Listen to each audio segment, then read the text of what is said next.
안녕하세요. 저는 요즘 여러분들 사연 듣는데 재미를 붙이고 사는 구독자입니다. 여기 올라오는 사연들을 들으면 참 다양한 사건, 사고들이 많아서 항상 재미있어요. 여러분들 사연을 들으면 내가 저 사람처럼 저런 상황이라면 어떻게 행동했을까? 사람의 도리라는 게 뭘까 생각해보게 됩니다.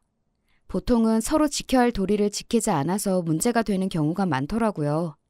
제가 긴 인생을 산 건 아니지만 저에게도 비슷한 사연이 있어서 오늘은 제 얘기도 한번 들려드릴까 해요. 저는 아직 결혼한 지 채 1년도 되지 않은 30대의 새댁입니다. 20대 때부터 만나던 무던한 성격의 남편과 만나 결혼하고 이제 차츰 유부녀로서의 생활에 적응하고 있어요. 제 위로는 오빠가 한 명 있는데 저보다 2살 위인 오빠는 일찍 사고를 쳐서 20대 초반에 고등학생 때부터 사귀던 지금의 새언니와 혼전 임신으로 이른 결혼을 했습니다. 저야 그때 갓 20살이 되어 새로이 시작한 대학 생활에 정신이 없을 때였는데 나중에 저희 친정어머니에게 듣고 보니 저희 어머니 마음고생이 정말 이만저만이 아니었더라고요. 오빠는 어릴 적부터 제법 사고를 치던 편이었습니다. 공부에 영 관심이 없었던 것은 둘째 문제라고 치더라도 매일같이 쌈박질에 애들 돈이나 빼앗고 다니는 소위 말하는 일진이었습니다. 재범 모범생 축에 속하는 저는 자라는 내내 그런 오빠가 창피하고 참 싫었어요. 행여나 학교에서 오빠가 아는 척할까봐 오빠에게 괴롭힘 당한 애들이 혹시 저를 괴롭히는 건 아닐까 늘 노심초사했습니다. 저희 아버지는 정말 엄하신 분이었습니다. 그나마 제 할 일 알아서 하는 저에게는 좀 덜하시긴 했지만 오빠에게는 아마 저희 아버지가 세상에서 가장 무서운 사람이었을 겁니다. 아버지는 정신 못 차리는 자신의 유일한 아들이 사고를 칠 때마다 매섭게 체벌을 하셨거든요. 오빠가 사고 친 걸 들키는 날은 집안 분위기가 정말 말도 아니었습니다. 내가 니놈 사람 만들어 놓지 않고는 제명에 못 살겠다. 어딜 피해 당장 이리 오지 못해? 아버지 잘못했어요. 저 진짜 죽어요. 그만 좀 때리세요. 여보, 이러다 진짜 애 잡겠어요. 고정하세요. 네? 당신이 맨날 이렇게 감싸니까 저놈이 정신을 못 차리는 거 아니야. 그렇게 혼나기 싫으면 애초에 혼날 짓을 안 하면 될 거 아니야. 이거 놓지 못해? 저는 정말 오빠가 지긋지긋했습니다. 고등학교만 졸업하면 이놈의 집구석 나가버리고 말 테다 이를 빠득 갈았습니다. 사고치는 오빠도 싫었지만 따끔하게 야단 한번 제대로 치지 못하고 우는 소리를 하는 엄마 말도 듣기 싫었어요. 그래도 네 오빠인데 내가 너한테 아니면 이런 소리를 어디서 하겠니? 듣기 싫다고. 오빠는 사고를 쳐도 앞에서 찍소리도 제대로 못하면서 그걸 왜 나한테 다 풀려고 들어? 아들은 말 한마디 하기도 어려우면서 딸한테는 자식한테 할 소리 못할 소리 다 해도 된다는 거야? 지겨워 죽겠어 정말. 저희 어머니는 정말 전형적인 그래도 아들이 잘 돼야 집안이 바로 서지 라고 생각하시는 분이었습니다. 가뜩이나 오빠와 엄마에 대한 반감이 가득했던 저는 그런 엄마 말에 맞장구 쳐줄 생각이 개미 눈꽃만큼도 없었고요. 그래서 장학생으로 대학교에 합격하자마자 집에 일말의 미련도 없이 기숙사 생활을 시작했습니다. 오빠가 새언니를 집으로 데리고 온 게 바로 그 무렵이었습니다. 당시 오빠는 대학은커녕 변변한 일자리 하나 잡지 못한 상황이었습니다. 그렇게 제 앞가림도 못하고 있는데 떡하니 배부른 새언니를 이런 방구 없이 집으로 데리고 왔으니 집안이 발칵 뒤집혔습니다. 제 밥벌이 하나 제대로 못하는 놈이 덜컥 애부터 만들어 와? 네가 아무리 생각이 짧기로서니 이젠 하다하다 이런 사고까지 치는구나. 나도 더는 네 놈을 못 견디겠다. 당장 내 집에서 나가! 그간 참을 만큼 참았던 아버지는 더는 오빠를 받아주지 않으셨습니다. 아이고 여보, 그래도 애까지 가졌는데 저렇게 쫓아내면 어떡해요. 고정하세요. 네? 엄마야 늘 하던 소리 똑같이 하시더군요. 그러나 아버지도 보통 기세가 아니셨어요. 일이 이 지경까지 됐는데도 아직도 이 사람이 정신을 못 차리고 저놈 저렇게 천둥 벌거숭이처럼 사는 거 반은 당신 책임이야. 같이 쫓겨나고 싶은 거 아니면 입 다물어. 집안꼴 참 잘 돌아간다 생각했습니다. 오빠가 사고치는 것도 한두 번이 아니고 이제 저 난장도 꼭 남의 일 같았습니다. 새언니라고 데려온 사람은 제가 이미 아는 얼굴이었습니다. 고등학교 때 오빠 오토바이 뒷공무니에 매달려 가던 걸 몇 번 본 적이 있었거든요. 오빠랑 같은 무리에서 여자애들을 괴롭히고 돈이나 뜯던 여자였습니다. 꼭 데려와도 자기랑 비슷한 걸 데려왔다고 생각했죠. 이번에 기숙사 돌아가면 한동안 집으로는 얼씬도 하지 말아야겠다고 생각하고 집을 나서려는데 엄마가 다급히 저를 뒤쫓아 오셨어요. 왜요? 예, 네 오빠는 남자니까 그래도 어디 가서 잠이라도 얻어 자겠지만 쟤는 배까지 불렀는데 어쩌겠니? 네가 잠깐 데리고 있으면 안 되겠어? 엄마, 지금 무슨 소리를 하는 거야? 내가 자취를 하는 것도 아니고 나 지금 기숙사 들어가는 길이야. 설마 지금 나보고 대학교 기숙사에 배부른 사람을 데리고 들어가라는 소리 하는 거 아니지? 단 며칠인데 그렇게 야박하게 굴 거 없잖아. 곧 식구 될 텐데 그러지 말고. 응? 엄마 진짜 미쳤어? 엄마한테는 아들만 자식이고 딸은 자식도 아니야? 이제 나한테는 부끄러운 것도 없어? 식구 같은 소리 하지 마. 엄마 딸도 자식으로 대접 안 해줘 놓고 나 혼자 아득바득 공부하느라 그 고생을 하는데도 칭찬 한번 제대로 해준 적 없으면서 사고 치는 오빠한테만 이것저것 다 해주고 나 참고서 하나 살 때도 손 벌벌 떨게 만들어 놓고서는 오빠 사고 친 것도 돈도 다 해준 거 내가 모를 줄 알았어? 엄마는 아빠한테 저렇게 무시당해도 할 말 없어. 꼴도 보기 싫으니까 나한테 연락하지 마. 기어이 말 같지도 않은 소리를 하는 엄마를 보자 그간의 서름이 그만 폭발해버렸습니다. 정말이지 이 집안과 연을 끊고 싶을 지경이었어요. 똑같이 제 배 아파 나왔을 텐데 왜 나는 이렇게 열심히 살아도 저 인간 말종보다도 사랑받을 수 없는 걸까 서러움이 왈칵 눈물이 났습니다. 화가 단단히 났던 저는 그 학기 내내 집에 돌아가지 않았습니다. 그러니 집안 돌아가는 사정을 알 길이 없었죠. 사실 딱히 알고 싶은 마음도 없었습니다. 방학 때 아버지 호출에 잠깐 집에 들렀더니 오빠는 집에 없었습니다. 어쩌기로 했대요? 엄마 쪽으로는 눈길도 주지 않고 아버지에게 물었습니다. 뭐 어쩌기는 저들 알아서 살 일이지. 그간 부모 등골을 그만치 빼먹었으면 우리 할도리는 다 했다. 너도 괜히 연락 받아주지 마라. 그놈 그거 쉽게 정신 차릴 놈이 아니니 괜히 어린 너한테까지 손 벌리려고 들지도 몰라. 애 있다고 안쓰러워서 한두 번 도와주다 보면 나중에 안 도와준다고 앙심 품을 놈이야 그놈이. 애초에 싹을 잘라야 한다. 뭐 제가 도와주려야 그럴 돈이나 있나요? 뭐 걱정 마세요. 저희끼리 대화를 주고받는 내내 엄마는 침울한 기색으로 말 한마디 꺼내지 않았습니다. 저도 불어 말을 붙이지 않았고요. 집에서 자고 가고 싶은 마음이 영 들지 않아 곧장 돌아가려는데 엄마가 저를 붙잡으셨습니다. 저번처럼 속 뒤집는 소리 할 거면 그냥 가게 두세요. 아니, 그런 게 아니라 너도 오빠 어쩌고 있는지 궁금한 것 같아서. 너희 오빠 요새 일 나가 방도 하나 구해서 며느라기랑 같이 살고 있고. 그새 며느라기가 됐나 보네요. 그래도 점점 산달이 다가오는데 혼인신고는 해야지. 이제 진짜로 우리 식구가 되었으니 네 눈엔 안 차겠지만 너무 고깝게만 보지 말고, 응? 고깝고 자시고 할 것도 없어요. 어떻게든 살던 관심 없으니까. 어차피 엄마가 잘 챙겨주시겠죠. 너 그렇게 보내고 엄마도 반성 많이 했어. 엄마가 네 오빠 사고치고 다니느라 그거 수습할 생각만 한다고 너 크는데 제대로 해준 것도 없고 엄마가 미안해. 됐어요. 내가 미안하단 소리 한두 번 듣나. 그래놓고 나한테 또 미안한 짓 할 거잖아. 안 봐도 뻔하지.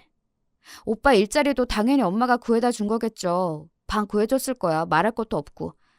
나 이제 엄마한테 아무것도 기대 안 하니까 엄마도 오빠 문제로 나한테 이야기 나를 생각하지 마세요.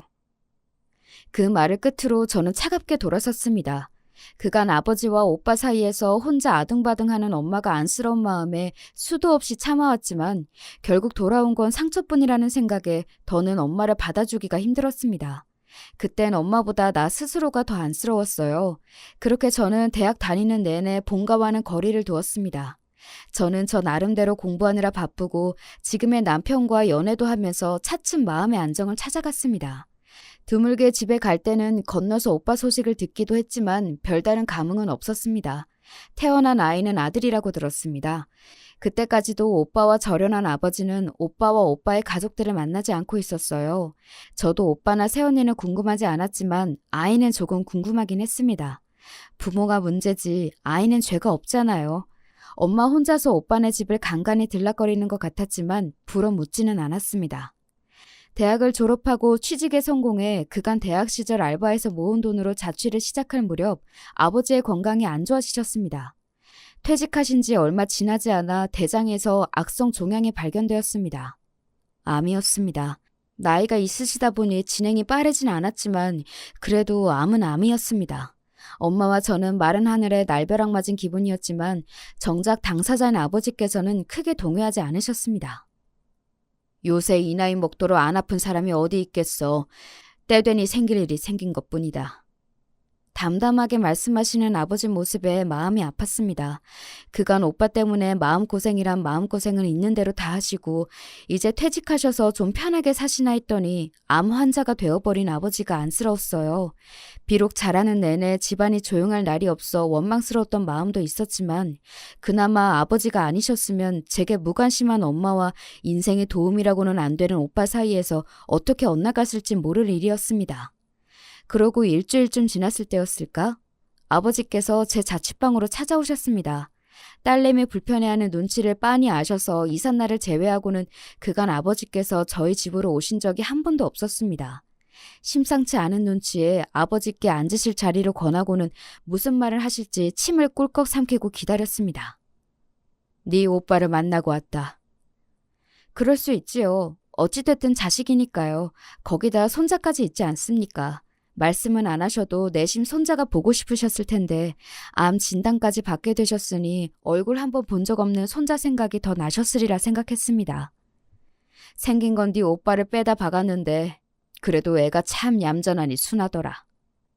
한 번 보고 다 알 수 없겠지만 오빠 성격을 닮지 않았다는 소리에 저도 모르게 안도했습니다. 본인 인생을 생각해서라도 그 편이 훨씬 나을 테니까요.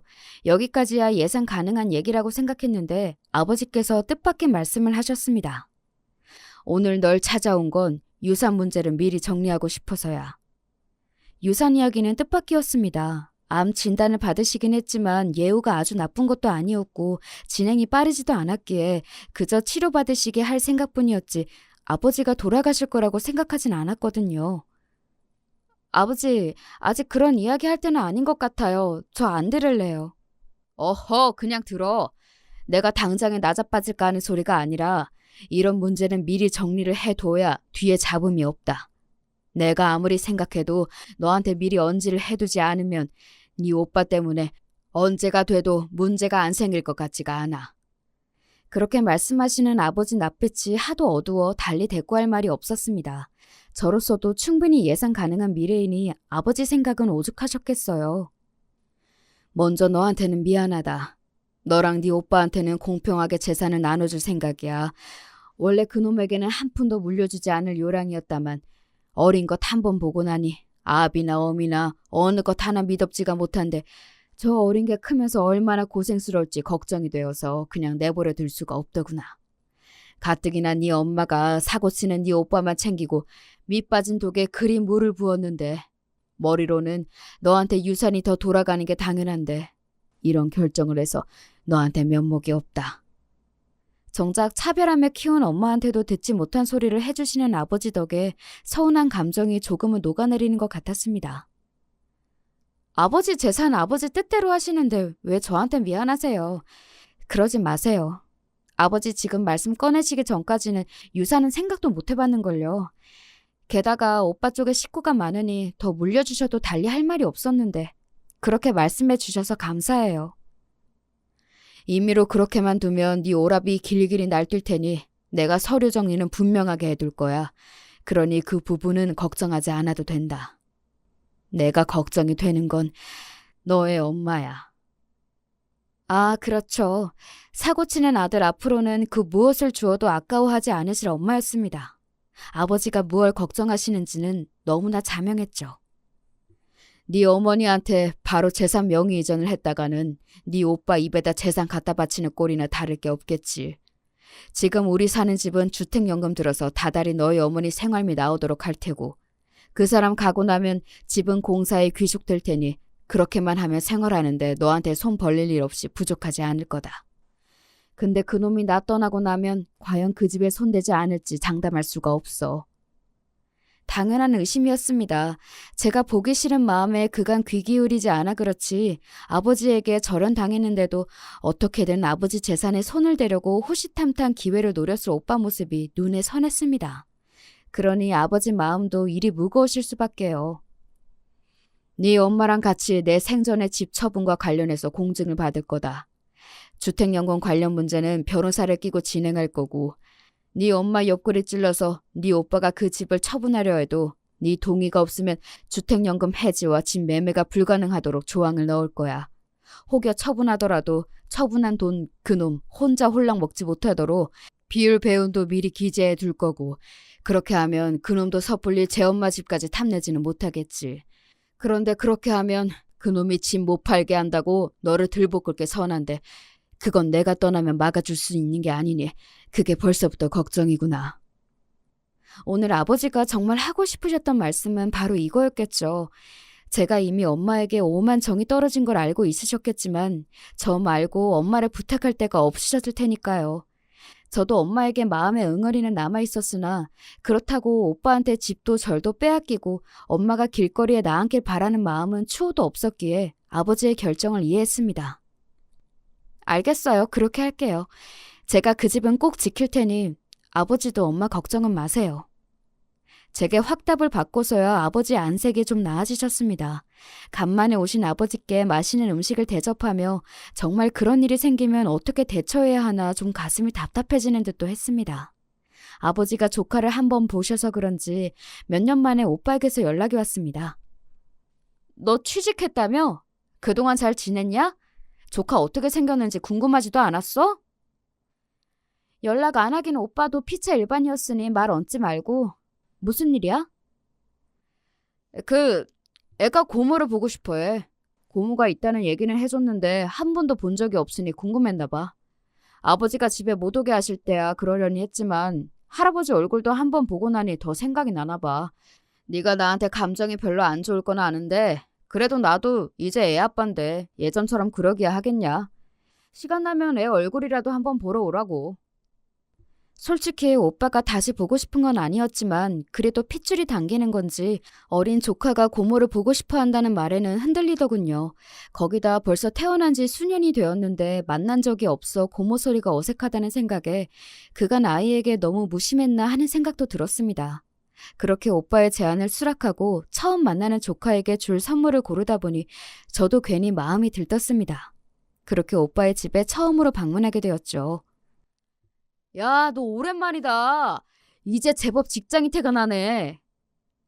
아가씨 어서 오세요. 우리 수민이가 아가씨 엄청 보고 싶어 했어요.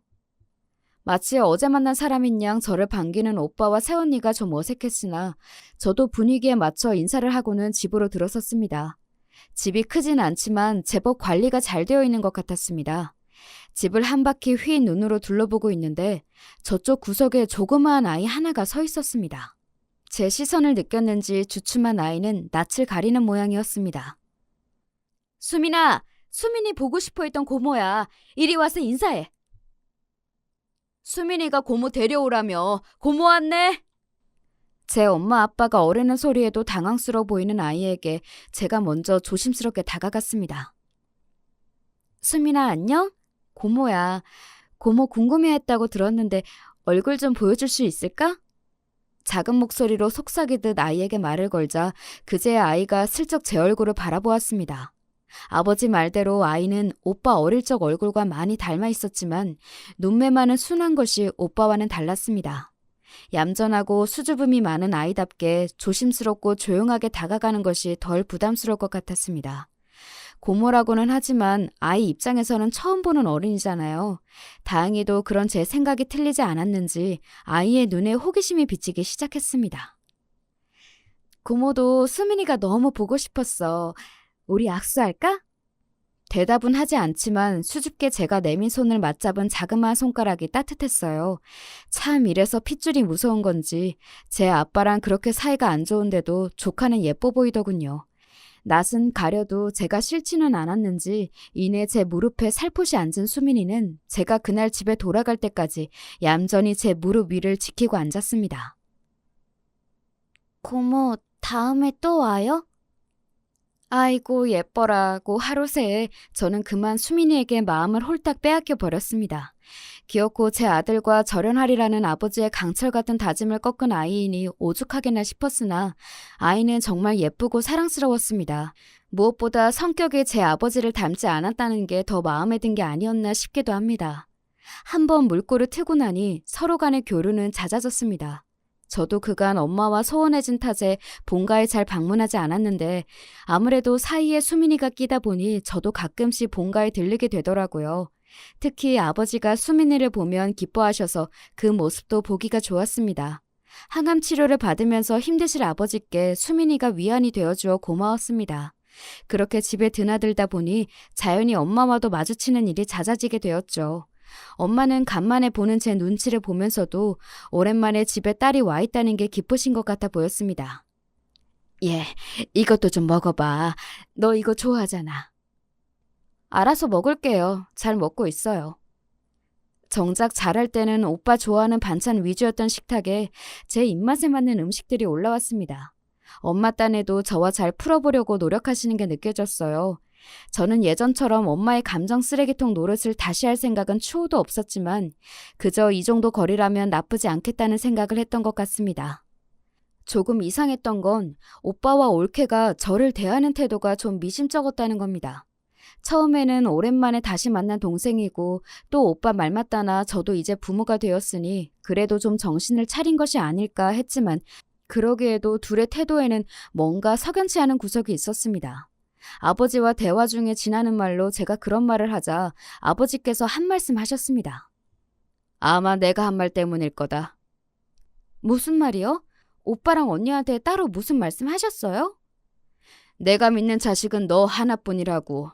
집안일이든 재산 문제든 나는 모든 문제는 너랑 상의하고 결정한다고 그랬다. 이 집에서 어른 노릇하는 건 너니까 니들도 깍듯이 대하라고 아주 엄포를 놓았지. 그런 소리를 다 하셨어요? 답지 않게 밑밥까지 깔아두셨다는 말씀에 아버지의 근심이 얼마나 큰지 새삼 실감이 났습니다. 나 가고 나면 재산 한몫 챙길 생각에 만만일 텐데 뭐라도 콩고물이라도 떨어지려면 너한테 밑보이면 안 되겠다 싶었겠지. 내가 허투루 말하는 사람도 아니고 미리 재산 정리 다 맞춰놓은 것 너한테만 이야기했으니 미리 잘 해둬야지 싶겠지. 그제야 그 둘이 저를 대하는 태도가 이해가 갔습니다. 단순히 저한테 잘해주는 게 아니라 제 눈치를 살살 보는 게 저도 느껴졌거든요. 그래도 수민이 낳고는 정신 좀 차린 것 같던데 설마 전처럼 굴지 않겠죠. 저들도 부모인데 애보기 부끄러워서라도 그러겠어요? 모르는 소리 마라. 사람 그렇게 쉽게 바뀌는 거 아니다. 내 자식이지만 저놈이야 일찍부터 싹이 글렀고 애 엄마도 내 앞에서나 눈치 보는 신용하며 싹싹하게 굴지. 네 엄마는 벌써부터 아주 바보로 본다.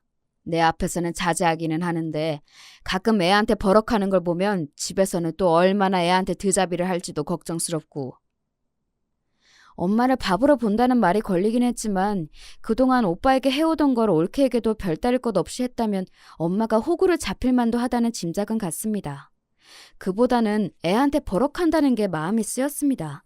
큰소리 한 번 안 내는 순한 아이인데 뭐 그렇게 버럭할 일이 있을까 싶기도 했지만 그 두 내외의 성질머리를 아는 제 입장으로는 설마 그 성질머리를 제 자식에게 그대로 부리고 있을까 봐 걱정스러웠어요. 아니겠지. 설마 제 자식한테까지 그러겠어? 생각하면서도 학교 당할 때 개차반 오빠에게 당할 만큼 당해본 제 입장에서는 걱정이 되지 않을 수가 없었죠. 혹시 애한테 함부로 하는 것 같아요? 둘 다 제가 봐온 게 있어서 그런지 아버지 말씀 듣고 보니까 걱정을 안 할 수가 없네요. 내가 혹시 몰라서 애랑 둘만 있을 때 슬쩍 살펴보긴 했는데 그래도 몸에 멍이나 상처가 없는 걸 보니 손버릇이 나쁘게 굴지는 않을 것 같다.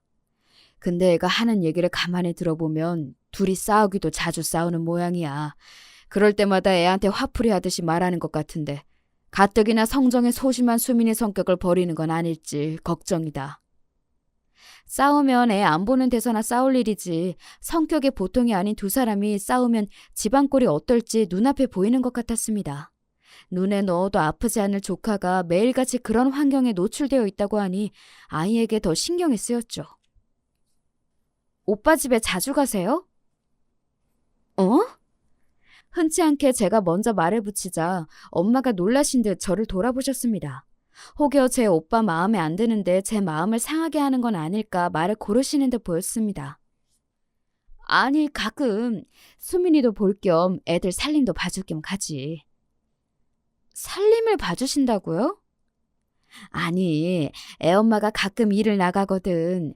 어릴 때 시집와 그런가 아직 살림에 손이 익지 않은 데가 있는 것 같아서. 아니, 내가 그렇다고 다 해주는 건 아니고 눈에 보이는 것만 수민이 보면서 살짝씩. 더 듣고 싶지 않아서 거두절미하고 수민이 이야기로 넘어갔습니다. 수민이 보는 앞에서 오빠랑 올케가 많이 싸워요? 그러자 엄마 표정이 대번에 어두워졌습니다. 그러면 그렇지 싶었죠. 사람 참 쉽게 바뀌질 않아요. 그래도 제 자식 앞인데 어쩜 그렇게 둘 다 생각이 없나 한숨이 나왔습니다. 얘가 다 듣는데도 그러고 있어요? 그걸 안 하는 거면 엄마 앞에서도 자주 그런다는 거네? 애엄마랑 아빠 둘 다 성격이 불같으니 아무래도 그럴 때가 잦긴 하지. 저는 한숨을 푹 내쉬고 말했습니다. 요즘도 오빠 뒤치다거리 다 해줘요? 아니야. 나 이제 안 그래. 다 커서 제 자식까지 낳은 놈 사고를 쳐도 제가 수습하는 거지. 늙은 어미가 쫓아다닌다고 달라지는 것도 아니고. 저 생긴 대로 살겠다는데 나도 더는 안 그런다. 생각 외로 엄마에게서 단호한 대답이 돌아왔습니다. 웬일이야? 그렇게 사고를 쳐도 오빠한텐 생전 나쁜 소리 한 번 안 하더니. 내가 미련통이었지. 제 아버지한테 늘 타박을 받으니 나라도 감싸면 좀 정신을 차리겠지. 머리 굵으면 제 놈이라고 철 안 들고 배기겠나 싶었어. 근데 그게 다 헛수고였지. 제 어미는 고사하고 제 자식 앞에서도 정신을 못 차리는 놈인데 내가 밑빠진 독에 물 부은 거지. 간만에 듣는 하소연이었으나 그 내용은 큰 차이가 없었습니다. 엄마한테서 그간 오빠를 무조건적으로 감싼 일을 후회하는 말을 듣는 건 그때가 처음이었습니다. 눈에 넣어도 아프지 않을 귀한 손자 앞에서 소리를 질러대며 싸우는 아들 내외를 보며 엄마도 깨달은 바가 있으신 듯 했습니다. 그간 제가 그리 호소를 해도 속이에 경을 끼더니 그래도 손자가 다르긴 다른 모양이었습니다. 그걸 알았는데도 그 집에 가서 살림을 살아줘요? 걔들 이뻐서 해주는 거 아니야. 수민이 환경 나빠질까 더 그런 거지. 다급하게 해명하는 엄마를 보면서 어쩔 수 없이 측은지심을 느끼는 제 모습을 보며 나도 참 답이 없다 싶었습니다. 그럼 괜히 그 집 가서 고생하지 말고 수민이 봐줄 일이 있으면 집으로 데려와요. 엄마 일 있으면 나한테 데려오고 며칠 봐주는 정도 해줄 수 있으니까. 전혀 생각지도 못했다는 말을 들었다는 듯 엄마가 제 뜻밖의 말에 놀라신 것 같았습니다. 제가 집에 발길을 끊기 전에 가장 크게 싸웠던 게 수민이를 가진 옳게 거친 문제였으니 제가 수민이에게 따로 마음을 써줄 거라고는 생각을 못 하셨던 것 같아요. 하지만 수민이도 제게는 귀한 조카였습니다. 고맙다. 몇 번 보지도 않은 조카한테 이리 마음을 써주고 나도 그렇고 항상 가족들한테 마음 써주는 거 너였는데 내가 눈이 멀어 그걸 몰랐어. 미안하다. 미안해. 제게 고맙고 미안하다며 울먹이시는 엄마 모습을 보며 안쓰러운 마음과 아직 채 가시지 않은 원망스러운 마음이 동시에 올라왔습니다. 그걸 진작 아셨다면 가족이 이 꼴이 되지도 않았을 텐데 하는 마음이 들었지만 돌보아야 할 아이가 있는 이상 이런 제 응어리는 다음 문제였습니다. 나 허투루 하는 말 아니야. 나도 수민이 고모예요. 진짜로 걱정돼서 그러는 거니까 애 엄마 아빠 애 보기 안 좋은 짓 한다 싶으면 바로 나한테 보내. 고맙다. 말만이라도 정말 고마워. 연신 눈물을 훔치며 고맙다고 중얼거리는 엄마를 보며 그새 많이 늙으신 엄마 모습이 또 짠하게 다가왔습니다. 제 가정까지 꾸리고도 제 모친 눈에서 눈물이 마를 날이 없게 만드는 오빠놈에게 신물이 날 지경이었습니다. 그렇게 거의 주말마다 수민이가 저희 집으로 오게 됐어요. 부부가 주말에 뭐가 그리 바쁜 건지 애 맡아줄 사람이 있다니 애랑 같이 있어줄 생각은 않고 신나게 맡기러 오더군요. 애들 부모 행실엔 속에서 욕이 나왔지만 수민이는 예뻤기에 내색은 하지 않았습니다. 지금은 남편이 된 당시 제 남자친구와도 제대로 데이트할 시간은 주말뿐이라 좀 미안하긴 했지만 사정을 이해해준 남편도 자주 저희 집에 수민이를 보러 온 덕에 제법 가까워졌습니다. 수민이는 처음 만났을 때는 말수가 극도로 적었지만 어느새 저에게도 익숙해졌는지 작은 목소리로 조잘조잘 이야기하는 것을 좋아했습니다. 저는 아이가 제 앞에서도 밝아졌다고 생각해서 기뻤습니다. 우리 수민이 처음 봤을 때는 수줍어서 고모한테 말도 잘 못했는데 이렇게 이야기하는 걸 좋아하는 줄은 몰랐네. 제가 놀리듯 말하자 수민이는 금세 시무룩해져서 말했습니다. 집에서 말 많이 하면 시끄럽다고 엄마 아빠가 소리 질러요. 고모는 제가 이야기 많이 해도 다 들어줘서 좋아요. 아이 말에 가슴이 아팠습니다. 수민이처럼 순한 애가 또 어디 있다고 이걸 못 견뎌서 애한테 소리를 지르는 오빠 내외가 정말 못마땅했습니다.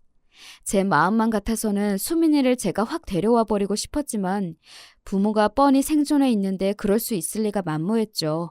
수민이와 함께 있는 시간만이라도 아이가 행복할 수 있도록 최선을 다하자 생각했습니다. 그렇게 몇 년의 시간이 흐르고 수민이도 초등학생이 되었죠. 그동안 아버지께서 제법 잘 버텨주고 계셨는데 아버지 건강이 급격히 나빠졌습니다.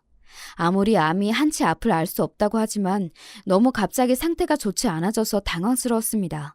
당시 저는 남편과 결혼 이야기가 오가는 중이었는데 아버지께서 더 버티기 힘들다고 판단하셨는지 결혼을 서둘러 줄 것을 부탁하셨어요. 아무래도 내가 오래 넘기기가 쉽지 않을 것 같다. 그래도 너 시집 갈 때 손은 잡아주고 싶어.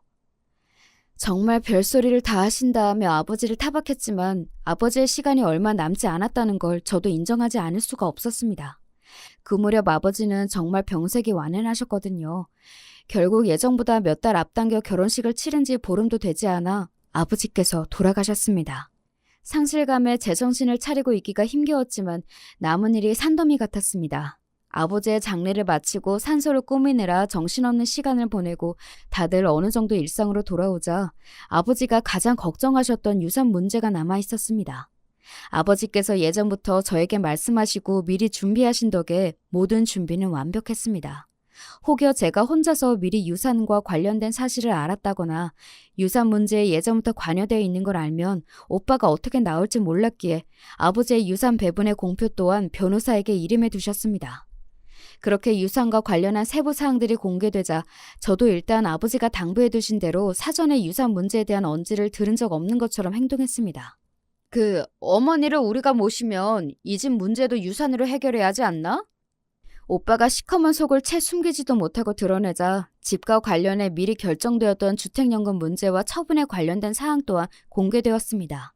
아버지의 상견 지명이 빛나는 순간이었습니다. 아버지 떠나신 지 얼마나 됐다고 공평하게 유산을 받은 만큼 받았음에도 어머니 사실 집까지 탐내는 모습에 속으로 혀를 찼습니다. 어머니, 아버님도 이제 집에 안 계시면 적적하실 텐데 저희가 모시는 건 어때요? 혼자 계시기엔 이 집 너무 넓잖아요. 은근슬쩍 이 집에 비비고 앉아보려는 올케에게 어머니가 단호히 말씀하셨습니다. 나는 니들이랑 같이 사는 게 더 불편하다.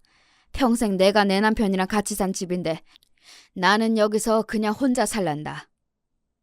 늘 아들 며느리에게는 한 발 양보하시던 엄마였기에 오빠 내외는 당연하고 저도 조금 놀랐습니다. 엄마가 저리 단호하게 말씀하시는 건 평생 본 적이 없었어요. 그렇게 오빠 내외는 더 말을 꺼내보지도 못하고 자리를 떴습니다. 엄마와 저희 부부만 남자 엄마가 말씀하셨습니다. 그 사람 떠나기 전에 너희 아버지가 아주 신신당부를 하더라. 자기 죽고 나면 분명히 네 오빠 내외가 당신을 모시네 마네 하면서 집부터 꿀꺽하려 들 거라고. 제 엄마 몫으로 남은 건 그거 하나뿐인데 그래도 내가 저들한테 그동안 해온 게 있는데 설마 그렇게까지 할까 싶었건만 내 꼴이 참 우습게 됐구나. 너희 아버지가 이제부터 정신 똑바로 차리고 살아야 한다고 이젠 막아줄 자기도 없는데 예전처럼 무르게 굴었다가는 저놈한테 잡아먹히는 건 순식간이라는 소리를 하기에 제 아들한테 어쩜 저렇게 마지막까지 모질까 싶기도 했다만 내 자식 모르는 건 네 아버지가 아니라 나였어. 진작 네 오라비 싹수 알아봤을 너로서는 이제 와서 내가 이런 소리 하는 게 어처구니가 없겠지만 떠난 그 사람 말 새기고 이제라도 정신 차리고 살아볼까 한다. 너한테는 정말 미안하다는 말밖에 할 말이 없어. 평생 아들한테 인생 갈아넣은 결과가 이러했으니 참담함을 금할 길이 없었습니다. 스스로 자초한 바가 없지 않다고 하나 엄마라고 제 아들이 저 지경까지 되리라고 생각이나 했을까요? 남편도 이른마당에 그리 귀히 여겼던 아들에게마저 배신감을 느꼈을 엄마를 더는 탓하고 싶지 않았습니다. 괘씸하게도 오빠 내외는 부모님 댁으로 가던 발길을 딱 끊어버렸습니다. 이제 먹을 건 다 뽑아먹었다고 생각했을 것이 뻔했습니다. 그 와중에도 자기들 필요할 때만 아무 때나 수민이를 맡겼습니다. 그나마 그것도 저희들이 픽업을 하는 것도 아니었고 애만 덜렁 보냈죠. 별 정이랄 것도 없는 저야 그렇다 쳐도 저 사람 만들겠다고 본인 인생을 바친 엄마나 제 자식인 수민이한테는 그러면 안 되는 거 아닙니까? 여전히 상종 못할 인간들이라고 생각하며 사춘기를 맞이한 수민이에게 더욱 마음을 썼습니다. 그러던 오빠에게 갑자기 연락이 왔습니다. 엄마 댁으로 모여달라는 말에 남편과 함께 나서긴 했지만 감은 썩 좋지 않았죠. 간만에 마주 앉은 오빠와 올케의 꼴이 말이 아니었습니다. 두 사람 얼굴에서 미처 감추진 못한 생채기를 발견한 저는 이제 하다하다 이것들이 서로 쥐어뜯고 싸운 건가 싶었습니다. 급하게 돈이 필요한 일이 있어요. 엄마가 좀 도와주셔야겠어요. 말이 도와주세요지 말투는 당장 돈 내놓으라는 투였습니다. 뭐 놀랍지도 않습니다. 여기까지는 저로서는 충분히 예상이 가능했거든요. 돈 필요할 때 아니면 가족 찾는 인간이 아니니 이번에도 돈 필요하니 우리를 찾았겠죠. 엄마가 싸늘한 말투로 말씀하셨습니다. 네 아버지가 유산 남겨준 지 얼마나 됐다고 돈 이야기를 꺼내느냐. 그게 적은 돈도 아닌데 그건 다 어디다 팔아먹고? 그래도 제 어머니에게는 좀 긍정적인 반응이 나올 거라 기대했는지 오빠와 올케의 얼굴에 당혹감이 스쳤습니다. 수익률 확실한 투자처가 있다고 해서 투자를 했는데 원금이 반토막도 안 남았어요. 이거 안 메우면 당장 집을 빼야 할 판인데 수민이도 있는데 길거리에 나 앉을 수는 없잖아요. 엄마가 이번 한 번만 딱 도와주세요. 네, 어머니, 저희가 정말 잘 모실게요. 내가 너희들을 모시면 모셨지. 너희들이 나를 모시겠느냐? 나는 분명히 말했다. 나는 이 집에서 혼자 살 테니 이제 너희들 문제는 너희끼리 알아서 해결하거라. 엄마의 단호한 거절에 오빠가 버럭 성질을 부렸습니다. 아들이 이렇게까지 부탁을 하는데 그거 뭐가 그렇게 어렵다고 그걸 못 들어줘요. 네? 어차피 어머니 돌아가시면 결국 자식들한테 돌아올걸. 저 인간이 미쳤나 싶어 한마디 하려는데 엄마가 분노를 참지 못하고 소리를 지르셨습니다. 네 놈은 나한테 해준 게 뭐가 있어. 이렇게 돈 맡겨놓은 데 꿀어. 그간 이 집 기둥뿌리를 몇 채나 뽑아먹은 놈이 염치가 있으면 어떻게 제 어미 마지막 남은 재산까지 강탈하려 들어. 네 놈이 도둑놈이지 자식놈이냐? 뭐? 이번 한 번만 도와줘? 어디 네 놈이 내 도움 없이 밥 빌어먹고 산 적이 있더냐? 평생을 제 앞가리 못하고 산 반편이 같은 놈이 제 부모 없었으면 자식 건사하고 살 주제도 못 되는 놈이 어디서 뻔뻔하게 주둥이를 들려! 천둥 같은 엄마의 호령에 그 뻔뻔하던 오빠놈도 주춤했습니다. 늘 제게 납작 엎드리는 모습만 보았지 항상 만만하게 생각하고 제 지갑으로 여기던 엄마가 제게 저런 막말을 쏟아내리라곤 상상도 못했을 테니까요. 하지만 엄마는 그간 쌓일 대로 쌓인 것들이 제대로 터진 모양인지 분노를 다스리지 못하셨습니다. 네 잘못으로 길바닥에 나 앉을 지경이면 당장 나가서 밥벌이할 생각을 해야지. 자식까지 딸린 놈이 제 부모 갉아먹을 생각으로만 만만하구나. 내 죽어도 너한테는 이 집 내줄 생각 없으니 나가서 투자금을 찾아오든 길바닥에서 굶어 죽든 네 놈 좋을 대로 살아라. 그 말을 끝으로 엄마는 자리를 박차고 일어나시더니 우악스럽게 아들 내외를 잡아 끌고 선수 집 밖으로 쫓아내시고는 문을 쾅 닫으셨습니다. 저희 부부는 내내 얼빠진 얼굴로 그 광경을 지켜보고 있었죠. 여전히 분을 참지 못하시고 씩씩대시던 엄마가 저희를 돌아보며 말씀하셨습니다. 내 장서방한테는 정말 못 볼 거를 보였네. 내가 그간 천지분간 못하고 저놈 하나 사람 만들지 못한 벌을 이렇게 받는가 봐. 너한테도 맨날 이런 꼴만 보면 미안하다. 평생 이런 추잡스러운 꼴만 보게 만들었으니 어미한테 정이 안 떨어지려야 안 떨어질 수가 있었겠어. 내가 너한테는 정말 면목이 없다. 면목이 없어. 주저앉아 흐느끼는 엄마를 제 남편이 부축해 일으켜 드리고는 어쩔 줄은 몰라 했습니다.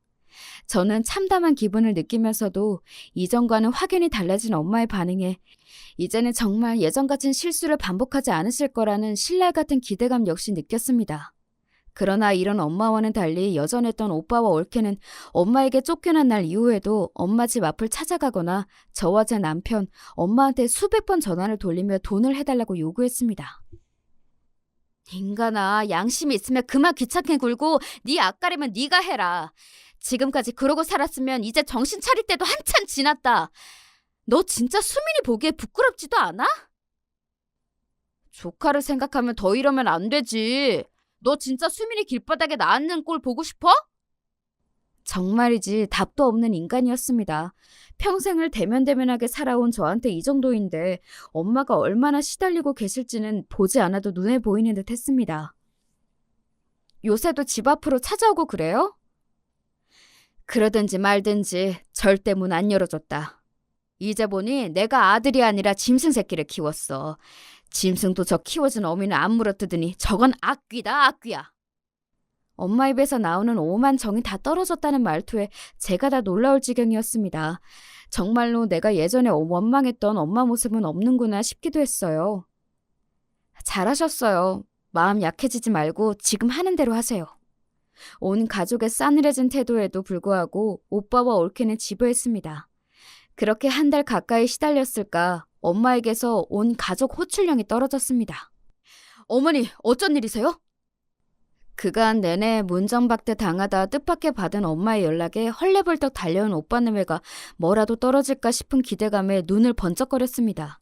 엄마 마음을 약하게 만들 심산인지 수민이까지 대동한 오빠네외가 정말 징그럽게 느껴졌어요. 오랜만에 보는 조카의 풀죽은 얼굴에 그만 제 마음이 아파왔습니다.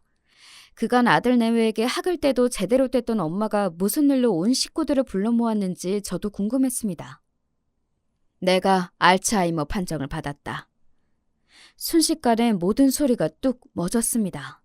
생각지도 못했던 화제에 어안이 벙벙했습니다. 장모님, 알츠하이머라면 치매 말씀하시는 거예요? 가장 먼저 정신을 차린 남편이 엄마께 되물었습니다. 그래, 맞아. 치매. 나 치매란다. 돈 받을 생각 만만이었던 오빠 내외는 뜻밖의 화제에 눈에 띄게 당황했습니다. 아, 치매요? 치매시라고... 엄마, 이게 무슨 소리예요? 검사는 또 언제 받았어? 니들 아버지 돌아가시 전부터 조짐은 있었어. 최근에 내가 원체 스트레스 받을 일이 많았다 보니 증상이 심해져 저번 주에 검사를 받았는데 어제 결과가 나왔다. 스트레스 받을 일이라며 오빠 내외를 빤히 쳐다보는 엄마의 눈길을 내외가 잽싸게 피하더군요. 그러든지 말든지 제겐 엄마의 치매 소식이 더 충격이었습니다. 그럼 앞으로 어떻게 해야 한대요? 치료하면 된대? 그것 때문에 너희를 불렀다. 이제 치매면 앞으로 그리 오래 살지도 못하겠지. 니들 내 집 그렇게 탐내더니 잘 됐구나. 전부터 말했지만 나는 이 집에서 죽을 생각이다. 앞으로 나랑 이 집에서 같이 살면서 나 갈 때까지 수발 들어주는 사람에게 나중에 이 집 몫을 더 떼어주마. 그렇게 돈 좋아하는 너희들이니 불만은 없겠지? 갑작스러운 제안에 다들 앉은 자리에서 그대로 얼어붙어 버렸습니다. 그때 올케가 정적을 깨고 외쳤습니다. 아가씨가 모셔요. 뭐요? 제가 황당해서 되묻자 올케가 소리를 질러댔어요. 치매 환자 모시는 게 무슨 장난도 아니고 우린 당장 길바닥에 나앉게 생겼는데 어머니까지 못 모셔요. 아가씨 유산 받았으니까 아가씨가 모셔요. 야, 잠깐 있어봐. 별로 좋지도 않은 짱구를 굴리는 모양인지 오빠가 다급히 외쳤습니다. 있긴 뭘 있어. 요새 치매 걸린다고 금방 죽는 줄 알아? 10년, 15년씩도 치매 환자로 산다던데 그러면 너 어쩔 건데? 집 한 돈 언제 받을 줄 알고 혹을 또 하나? 나 못해, 안 해. 진짜 말이면 단줄 하나. 엄마 앞에 앉혀놓고 언니 말 가려서 못해요? 애도 듣는데 정말 부끄럽지도 않아요? 난 그런 거 몰라. 모르니까 니들끼리 알아서 하라고. 그 말을 끝으로 올케가 오빠를 끌고 밖으로 나갔습니다. 제 자식도 버려두고 씩씩대며 나가는 꼴을 보니 제 딴엔 부하가 난 모양이었습니다. 그때 한마디도 않던 수민이가 조용히 입을 열었어요. 제가 할머니 수발 들 테니까 제발 여기서 살면 안 돼요? 아이의 말에 모두 할 말을 잃었습니다. 아직 중학생도 되지 않은 아이의 입에서 오죽하면 저런 말이 나왔겠습니까? 저는 수민이를 끌어안고 사과했습니다. 수민아, 고모가 미안해. 어른들이 네 앞에서 못 볼 꼴을 보였다. 미안해, 수민아. 딸과 손자가 얼싸안고 눈물을 흘리는 모습을 보는 엄마의 얼굴이 참담함으로 일그러졌습니다. 아이를 진정시키고 저는 분한 마음을 이기지 못하고 오빠와 올케에게 번갈아 전화를 걸었지만 연결되지 않았습니다. 혹시나 싶어 남편 전화로도 걸어보았는데 역시나였어요. 집에서 나간 지 얼마나 됐다고 곳에 차단을 박은 거였습니다. 정말 뭐 이렇게 기막힌 인간들이 다 있나 싶었습니다. 제 자식이 집에도 안 돌아오는데 찾을 생각도 없는 모양이었습니다. 그렇게 여러 날이 지나도록 여전히 오빠 내외는 저와 제 남편의 연락을 깡그리 무시했습니다. 엄마, 걱정하지 말아요. 우리가 둘 다 직장 다녀서 내도록 엄마 곁에 붙어 있을 수는 없지만 아직 초기 치매일 때는 우리 일하는 동안은 도와주실 분 구하고 나도 여기 드나들 테니 어떻게든 버틸 수 있을 거야. 나중 일은 나중에 생각하더라도 일단은 우리 그렇게 해봐요. 응? 엄마 기분을 풀어드리겠다고 하는 말에도 엄마는 별 반응이 없으셨어요. 그렇게 남편과 매일같이 엄마 집에 드나들던 어느 날 뜻밖에도 오빠와 올케를 오랜만에 만날 수 있었습니다. 제가 오시라고 했어요. 제 놀란 기색을 보고 여전히 엄마 집에 머물던 수민이가 말했습니다. 제 자식을 몇 날 며칠을 제 어머니 댁에 버려놓고 차마 안 올 수가 없었던 모양입니다. 저 앞으로 할머니랑 같이 살게요. 엄마 아빠 이제 저 안 찾으셔도 돼요. 아이의 황당한 말에도 두 내외가 눈만 꿈뻑거렸습니다. 그러더니 올케가 하는 말에 그만 기가 턱 막혀버렸어요. 그래, 뭐 너도 클 만큼 컸고 엄마 아빠랑 고생하느니 할머니랑 사는 것도 괜찮겠다. 뭐 이런 여자가 다 있습니까? 어이가 없어 오빠를 돌아보았더니 이놈도 별반 생각이 다르지 않아 보여 더 열이 뻗쳤습니다. 손자가 할머니랑 같이 살 수도 있지. 칠매 할머니랑 같이 살 생각을 다 하고 우리 아들이 효자네. 지금 다들 제정신이야? 애 나이가 몇 살인데 치매 환자를 돌보게 하겠다는 거야? 당신들 아들이에요. 정신 차려요. 상식을 벗어난 오빠 내외의 언동에 제가 다 정신이 이상해지는 기분이었습니다. 그때 엄마가 미친 사람처럼 고래고래 소리를 질러대기 시작했습니다. 이 미친 것들이 기어이 인간이기를 포기했구나. 이제 니놈은 내 자식이 아니다. 니들 같은 빌어먹을 종자들은 수민이 부모될 자격도 없다. 애는 내가 키울 테니 니놈들은 죽어도 다시는 내 앞에 나타나지 마. 엄마는 이미 분노로 제정신이 아니셨습니다. 저러다 쓰러지진 않으실까 저는 발을 동동 굴렀습니다. 알츠하이머라는 내 말은 거짓말이다. 내 니놈들 하는 꼴이 하도 괘씸해 어떻게 나오나 지켜보려 했는데 나를 버리려 드는 거야 놀랍지도 않았다만 제 자식까지 버리려 들어? 이 친증만도 못한 것들! 인간도 못되는 것들! 뒤로 넘어가시려는 엄마를 부축하면서도 알츠하이머가 아니라는 말에 저도 같이 넘어갈 것 같은 기분이 되었습니다. 이 우스운 꼴이 우습지가 않아서 슬펐어요. 알츠하이머가 아니라니 지금까지 나 갖고 놓은 거야? 뭔 말 같지도 않은 소리를 하고 있어! 되레 저가 버럭 소리를 지르는 오빠를 바라보며 저놈은 평생 인간 되기는 틀렸다고 생각했습니다. 이 꼴을 보고서야 내 니놈한테 정을 떼다니. 내가 등신이다. 내가 등신이야. 앞으로 니놈이 길바닥에서 빌어먹든 얼어 죽든 내 아들은 이미 죽은 셈 칠 테니 니놈과의 부모 자식녀는 여기까지인 걸로 하자. 니놈 얼굴 보기도 구역질이 날 것 같으니 내 집에서 썩 나가라. 아니 그럼 집 한도는... 이 와중에 돈 얘기를 주절대는 올케에게 한 대 올려붙이고 싶은 걸 간신히 참고 두 내외를 내쫓았습니다. 상황을 파악하고 두 내외가 뒤늦게 저에게 접촉을 시도했으나 이번에는 저희가 모든 연락을 차단했습니다. 모르는 번호로 이러다 정말 우리가 죽는 꼴을 볼 거냐는 등 별 시답지 않은 문자가 계속해서 왔지만 모르쇠로 대응했죠.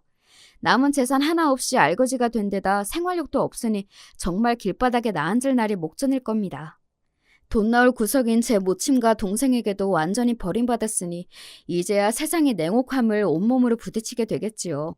이젠 정말이지 그 꼴로 오빠 내외가 죽는데도 별 감흥이 일지 않을 것 같은 기분이에요. 그 이후로 수민이는 엄마와 같이 살고 있어요. 저희 부부도 자주 들려 시간을 보내면서 아이 정서는 오히려 제 부모와 살 때보다 많이 안정되었습니다. 저희 엄마는 아들 내외와 드디어 완전히 절연하고 그 허전함을 예쁜 손자 보는 낙으로 채워가고 계십니다. 기본적인 도리를 다하지 않은 인간을 혈연이라고 무작정 감당할 수는 없죠. 부모 자식이라고 내만 같지 않은 게 씁쓸하지만 저희는 이제야 비로소 평화를 찾았습니다. 여기까지가 지금의 제 가족들이 살아가는 이야기입니다. 긴 이야기 함께 해주셔서 감사드려요.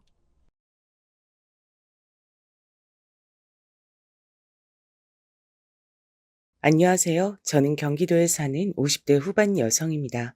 저는 현재 남편과 딸 하나를 둔 가정의 아내이자 엄마로 살고 있어요. 작게 알바 같은 일들은 해봤지만 아이를 낳고 나선 가정주부로 지내고 있습니다. 딸아이는 얼마 전에 결혼을 했어요. 저와 남편은 중매 결혼을 했습니다. 집안끼리 결혼할 때가 되어 소개받고 한 결혼이었어요. 그래서 세 번쯤 만났을 때 이미 결혼 얘기가 나왔었습니다. 남편은 그 지역에서 괜찮기로 손에 꼽히는 직장에 다니고 있었고, 저는 영세한 회사의 격리로 일을 하고 있었어요. 어차피 오래 할 수 있는 일도 아니었고, 당시엔 전문직을 가졌거나 공무원 그런 분들이 아니고서야 여자가 결혼을 하고 회사를 다니기 굉장히 힘든 환경이었거든요. 그래서 저도 결혼과 동시에 일을 그만뒀습니다. 물론 놀면 뭐 하나라는 생각으로 생활비를 벌기 위해 이것저것 일을 해본 것은 있지만 거의 아르바이트 수준이었지 제대로 된 직장을 가져본 적은 없어요. 그냥 아이 낳고 살림하며 살았습니다. 남편은 전형적인 보수적이고 가부장적인 남자였어요. 여자는 집에서 살림만 해야 하고 내조 잘해야 하고 이런 생각을 가진 남자 말이죠. 뭐 이 나이대 남자들은 대부분이 그렇겠지만 말입니다. 결혼 생활이 마냥 평탄하거나 행복한 건 당연히 아니었습니다. 앞서 설명해드린 남편의 성격에서 알 수 있듯 남편은 가부장적인 사람이었고 자기 말은 들어야 하는 사람이었어요. 아무래도 그렇다 보니 제가 자유롭게 뭔가를 할 수 있는 부분도 크게 많지 않았고 말이죠. 게다가 시어머니도 보통이 아니신 분이었기 때문에 시집살이도 꽤 고됐습니다. 뭐 요즘 같은 또 제가 제대로 된 일을 하는 사람이었으면 진작에 이혼했을 것 같긴 해요. 그 어디에도 정부치고 살 만한 것들이 없긴 했었으니까요. 하지만 저는 할 줄 아는 게 없었고, 게다가 하나뿐인 딸이 제 발목을 늘 잡았습니다. 그나마 다행인 건 남편이 폭력을 행사하는 사람이 아니었다는 점 정도였어요. 그냥 폭언이나 막말을 할 때면 한 귀로 듣고 한 귀로 흘리는 법도 상당히 열심히 연말을 했고 말이죠. 사실 저희 같은 환경의 집안에서 딸 하나를 낳았다 하면 굉장히 난리가 날 법도 한데 사실 이 문제는 시어머니와 남편이 아무 소리도 할 수 없긴 했습니다. 첫째를 낳고 몇 년간 아이가 생기지 않아 시어머니의 갖은 구박이란 구박은 다 받다가 시어머니 손에 이끌려 검사를 받으러 간 적이 있어요. 분명 너한테 문제가 있을 게다. 시어머니는 그렇게 호언장담했지만 제 모든 검사는 좋게 나왔습니다. 그러고선 의사 선생님이 이렇게 말씀하셨거든요. 남편분도 한번 모시고 와보세요. 불임의 경우 남자 쪽에서 발생하는 경우가 더 많거든요, 요즘은. 우리 아들이 지혜를 닮았으면 절대 그럴 리가 없어요. 그런 건 모르는 일이니까 한번 모시고 와보세요. 치료가 가능할 수도 있으니까. 의사의 그 얘기를 듣고 시어머니를 믿지 않았고요. 저를 병원 몇 군데나 더 데려갔습니다. 하지만 계속 같은 결과가 나오자 남편에게 병원을 한번 가보라고 넌지시 얘기했죠. 그래도 아들은 낳아야 하지 않겠냐고요. 그리고 검사 결과는 역시나 남편 쪽의 문제였어요. 정자의 개수가 정상에 비해 훨씬 작고 활동도 좋지 않다고요. 사실상 불임이라는 판정을 받은 겁니다. 시어머니와 남편은 믿을 수 없어 했고 이번에도 병원 몇몇 곳을 더 가봤지만 역시나 결과는 같았어요. 그러게 네가 처음부터 아들을 낳았으면 될 일 아니냐. 마지막 병원에서 이제는 물 건너간 손주를 생각하며 울컥했는지 그렇게 소리쳤어요. 그것도 의사 앞에서 말이죠. 그 모습을 보던 의사 선생님이 웃으며 했던 말이 아직도 생각이 납니다. 어머니, 아이의 성별을 결정하는 건 굳이 따지고 보면 남자 쪽 유전자예요. 여자의 유전자는 성별을 결정하지 못해요. 염색체가 하나거든요. 아마 그 의사 선생님은 제가 험한 소리를 들을 것 같으니 더더욱 그렇게 말해 주신 거겠죠. 시어머니는 그 의사 선생님의 말에 한참을 입을 비죽이더니 더 이상 아들이나 임신 얘기를 하진 않았어요. 남편도 마찬가지였고요. 뭐 어쩌겠어요? 본인 아들과 본인에게 문제가 있다는데 절 탓하고 있을 순 없잖아요. 그런 환경에서 딸아이가 나고 자랐으니 자신의 아빠와 할머니의 사랑을 많이 받으면서 크진 않았겠죠? 당연하게 말입니다. 그래서 딸아이는 아빠와 할머니를 참 싫어했어요. 그건 지금도 그렇고요. 엄마 호강시켜주겠다고 자기가 성공해서 엄마에게 그 누구도 나쁜 소리 못하게 하겠다며 딸아이는 정말 열심히 공부했어요. 딸이라고 공부는 해서 뭐하냐며 제대로 된 학원 하나 보내주지 않는 아빠에게 원망 섞인 소리 한 번 하지 않고 말이죠. 그 결과 딸아이는 한국에서 제일 좋다는 대학을 장학금을 받고 들어갔습니다. 그리고 자기 아버지와 할머니에게 제일 처음 했던 말이 이거였어요. 저는 아빠랑 할머니한테 제대로 된 지원 하나 받지 않고 그냥 오로지 제 노력만으로 이렇게 좋은 대학 들어온 거니까 어디 가서 제 자랑 하지 마세요. 그 소리를 들은 남편과 시어머니는 딸 보고 괘씸하다고 했지만 뭐 본인들이 늘 입에 달고 살았던 소리가 딸이 좋은 대학 가서 뭐하냐, 학원 보내서 뭐하냐 였기 때문에 딸아이에게 뭐라 더 말을 하진 못했습니다. 그리고 딸아이는 한국에서 제일 좋다는 회사의 연구원으로 취직했고 거기서 사위를 만났어요. 사위도 마찬가지로 많이 배우고 똑똑한 사람이었습니다. 게다가 집도 굉장히 잘 살았어요. 상견례 자리에서 만난 사돈댁이 굉장히 부자에 많이 배운 사람들 같아서 제가 기가 죽었고 남편이 나오면서 구시렁거렸었거든요. 뭐가 그렇게 대단하다고 저렇게 잘난 채들이야? 하고 말이죠. 하지만 남편의 말과는 달리 그분들은 그런 분들이 아니었습니다. 딸아이와 사위의 결혼도 자신들만 좋다면 찬성이라며 집안이 이렇게 차이가 남에도 불구하고 반대 한 번 하지 않고 허락했고 또 상견례 자리에서 남편이 조금 무례한 질문과 말들을 했을 때도 허허 실실 웃으시며 대답하셨거든요. 저는 정말 마음에 들었어요. 너라도 좋은 집에 좋은 환경에서 살 수 있어서 얼마나 다행인지 모른다. 엄마는 딸이 엄마 팔자 담는다고 하는 말이 세상에서 제일 싫고 무서웠는데 넌 아닌 것 같아서 정말 너무너무 다행이야. 그런 말 하지 마. 난 다시 태어나도 엄마 딸 할 거야. 그렇게 말해주는 딸아이가 얼마나 고마웠는지 몰라요. 아무튼 딸아이는 정말 좋은 집에 시집을 갔습니다. 그리고 대접받으며 살고 있어요. 아직도 말이죠. 가끔 딸아이의 시부모님들이 딸아이를 금이야 우기야 아껴주는 걸 보면 너무 다행이다 싶으면서도 한편으론 부러울 정도로 말입니다. 언젠가 딸아이가 이런 말을 한 적이 있어요. 내가 엄마 호강시켜 줄 거야. 꼭. 그런 생각 안 해도 돼. 네가 잘 사는 게 엄마가 행복한 거야. 아니야. 두고 봐. 딸아이는 그 이후에 몇 번이나 저에게 취미 활동 같은 걸 할 수 있게 이것저것 학원들을 보내주기 시작했어요. 그렇게 배운 것들이 꽃꽂이, 커피, 뜨개질 같은 것들이었습니다. 그리고 그런 것들을 배우고 나면 꼭 재밌었는지, 적성에 맞는지 이런 걸 묻곤 했죠. 그래서 한 번은 제가 물었습니다. 그런 건 왜 그렇게 물어봐? 엄마가 평생 할 수 있는 일을 찾았음 해서. 내가 일을 했으면 좋겠어? 단순히 돈을 벌어라 이게 아니라 엄마가 좋아하는 일을 찾았으면 좋겠어. 그리고 그런 일을 하면서 돈을 벌면 삶의 만족도가 올라가거든. 난 그냥 엄마의 꿈을 찾아주고 싶은 거야. 라고 말이죠. 그 얘기를 듣고는 딸에게 엄청나게 감동했어요. 그리고는 조금 더 열심히 이것저것 배웠던 것 같습니다. 그러던 와중에 사실 저는 요리를 하는 게 엄청 재밌는 사람이란 걸 깨닫게 됐어요. 억지로 할 땐 몰랐는데 어쩌다 배우고 보니 정말 재밌는 거였더라고요. 그리고 재능도 있었습니다. 그렇게 잔소리를 많이 하는 남편과 시어머니도 제 음식 솜씨론 뭐라고 하신 적은 단 한 번도 없었으니 말입니다. 그래서 조금 더 본격적으로 배워보고 싶은 게 있냐는 딸아이의 질문에 주저없이 요리라고 했고 딸아이는 정말 기뻐했어요. 제가 뭔가를 배우고 싶다고 의사표현을 한 게 처음 있는 일이었으니 말입니다. 그렇게 요리를 배우던 어느 날 딸과 사위가 찾아와 조심스럽게 이야기하더군요. 제가 어머니 요리를 먹어보고 드린 말씀인데 식당 같은 걸 해보면 어떨까요? 혼자 먹기엔 너무 아까운 솜씨라.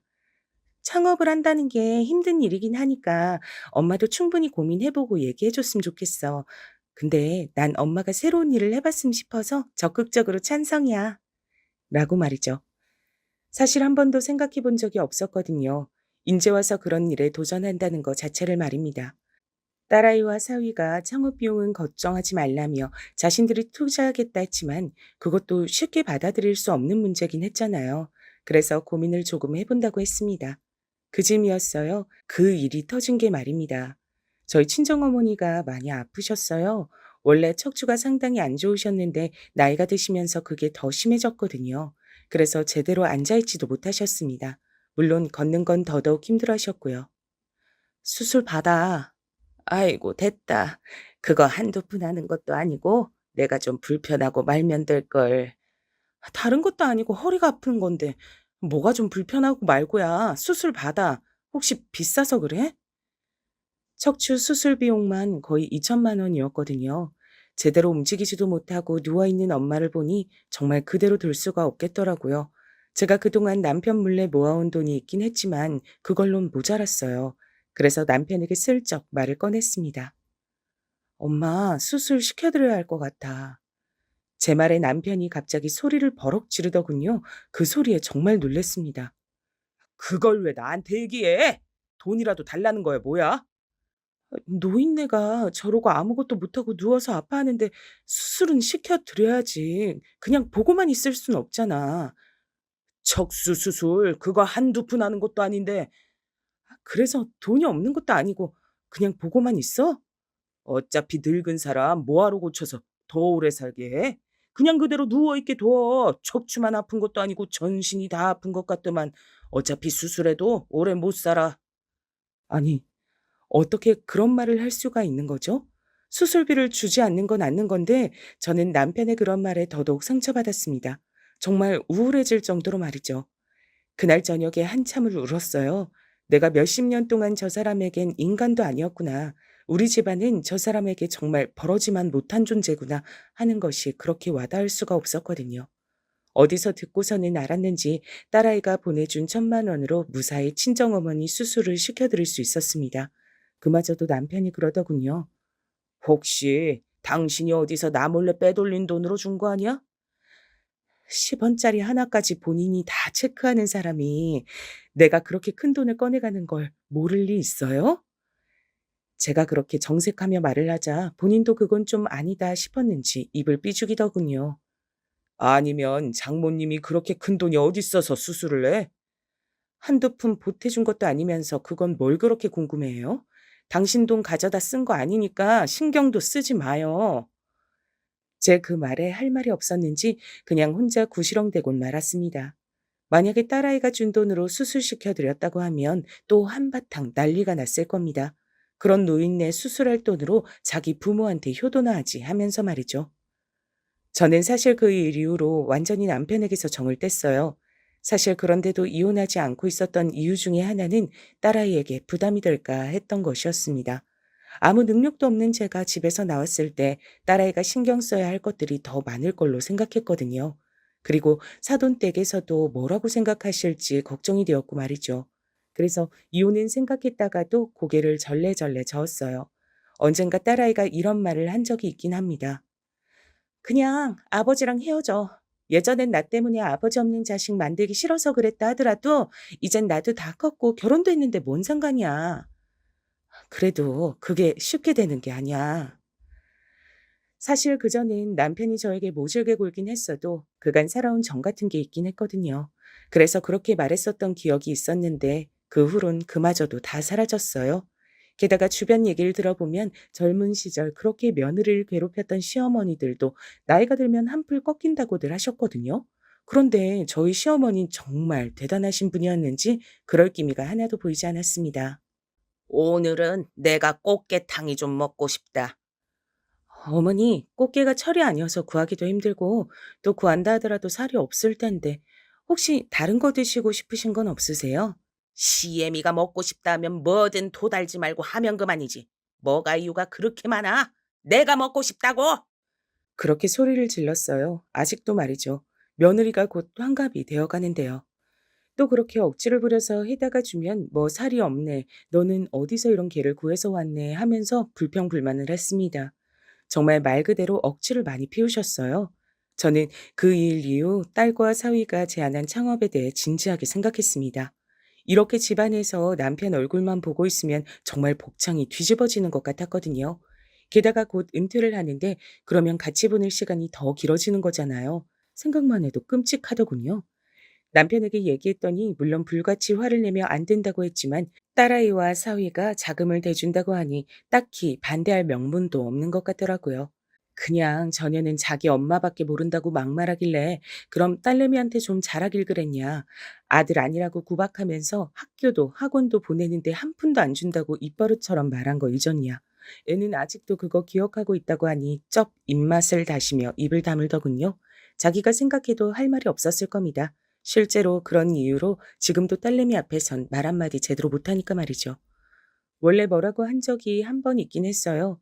제 생일엔 선물이다, 현금이다, 밥이다 거하게 챙기면서 지 아빠 생일엔 계좌로 용돈을 붙이고 전화 한 통 한 게 다였거든요. "너는 네 엄마랑 날 이렇게 대놓고 차별을 하냐? 어? 아버지도 저 딸이라고 하나도 해 주는 거 없이 키우셨잖아요. 솔직히 아버지가 저에게 그런 말 할 자격은 없다고 생각하는데요. 먹여주고 입혀줬으니 전 딱 그만큼의 도리만 할 겁니다.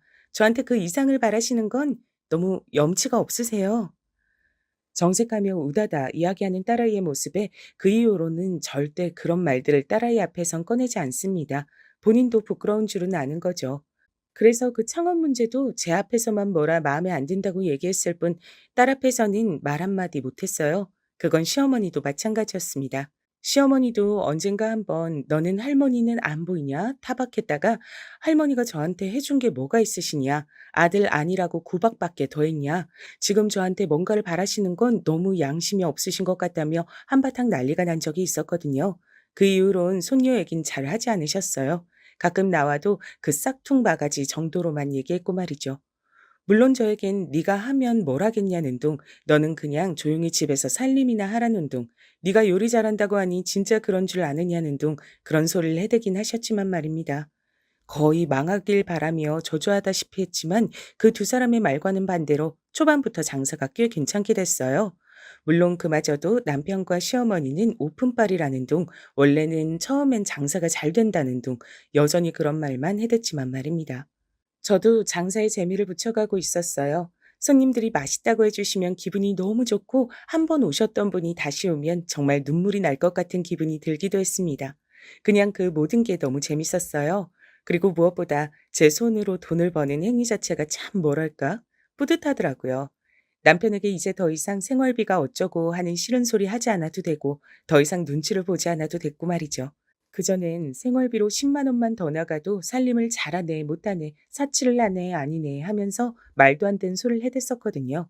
그리고 무엇보다 제가 번 돈으로 눈치 없이 뭔가를 사고 입고 하는 것들, 그리고 저희 친정 엄마에게 용돈을 줄 수 있다는 게 정말 눈물이 나게 기뻤습니다. 그런 건 처음 해봤거든요. 제가 일이 바빠지자 남편과 마주치는 시간도 줄어들었고 그건 당연히 시어머니와도 그랬습니다. 그래서 거기에서 받는 스트레스도 많이 줄었어요. 만나는 사람마다 "바쁘다더니 얼굴은 더 좋아졌네." 하는 말들을 들었습니다.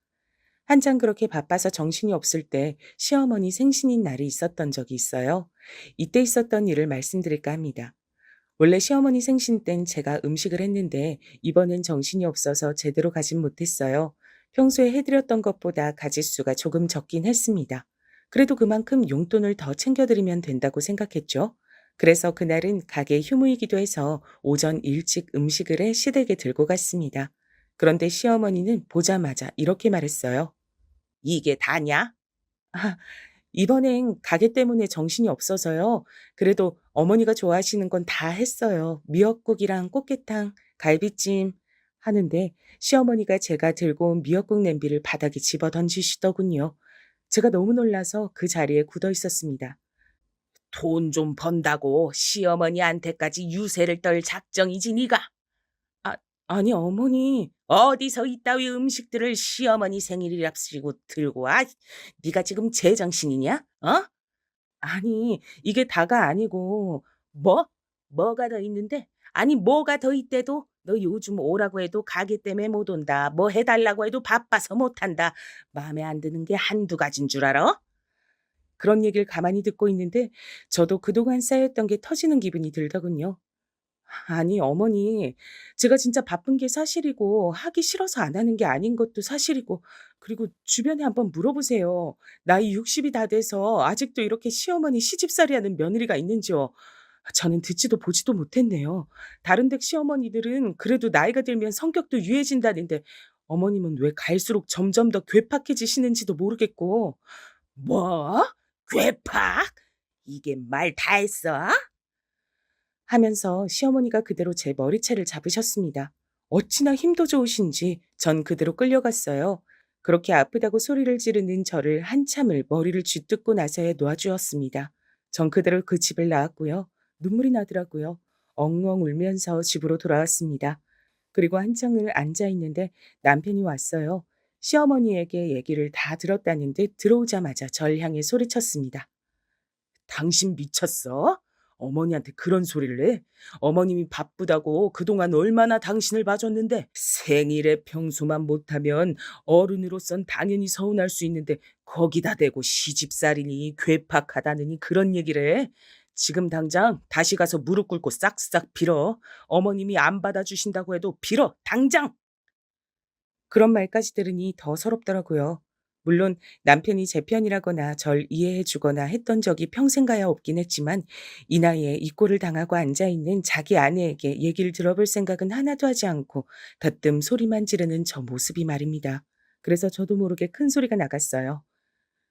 당신 눈에 내 꼴은 안 보여? 라고 말이죠. 남편은 처음 보는 저의 그런 모습에 상당히 놀란 듯 멈칫했습니다. 하지만 물러설 생각은 없어 보였어요. 어른이 말 안 들으면 자식한테 좀 그럴 수도 있지. 내가 어머니 자식이야? 난 우리 엄마 자식이야. 며느리도 자식이지 뭔 소리야? 당신 여태 그런 마음으로 우리 어머니 대한 거야? 어머님이 나를 단 한 번이라도 자식으로 생각해 준 적이 없는데 내가 무슨 어머님을 부모로 대해. 나는 이 집 종밖에 더 어딨어. 그리고 며느리도 자식? 그렇게 따지면 사위도 자식인데 당신 우리 집에 어떻게 했어? 남보다 못했잖아.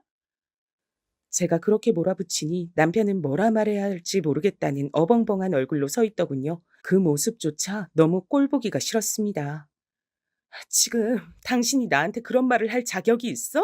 난 이제 안 할 거야. 며느리 노릇이고 뭐고 아무것도 안 할 거니까 싫으면 이혼하든가.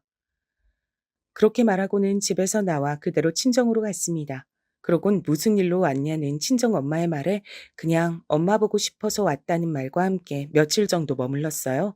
그랬더니 어느 날 남편에게 연락이 와 있더군요. 내가 미안하니까 그만 집으로 들어와. 언제까지 나가 있을 거야? 잘못했다. 사실 그때까지만 하더라도 진짜로 이혼할 마음은 없었어요. 게다가 남편이 그렇게 저에게 사과한 적은 처음이었기 때문에 한 번은 봐주자 하는 마음이 들었던 것도 사실이었고 말이죠. 그랬으면 안 됐는데 전 그렇게 다시 집으로 들어갔습니다. 하지만 그것도 잠시뿐 남편과 시어머니는 하나도 달라지지 않았어요. 특히 시어머니는 그 전보다 훨씬 더 난폭하게 굴었습니다.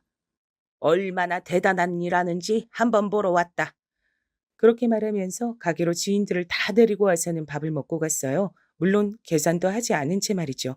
자주 그랬습니다. 한두 번이면 저도 뭐 그러려니 할 텐데 손님이 많은 시간마다 그러고 와서 몇 시간씩 자리를 차지하고 있으니 가게 직원들한테도 불만이 나오기 시작했어요. 그래서 가족끼리 모인 날 제가 조심스럽게 얘기했습니다. 바쁜 시간은 피해서 오시거나 아니면 횟수를 좀 줄여달라고 말이죠. 그랬더니 정말 버럭 화를 내시더군요.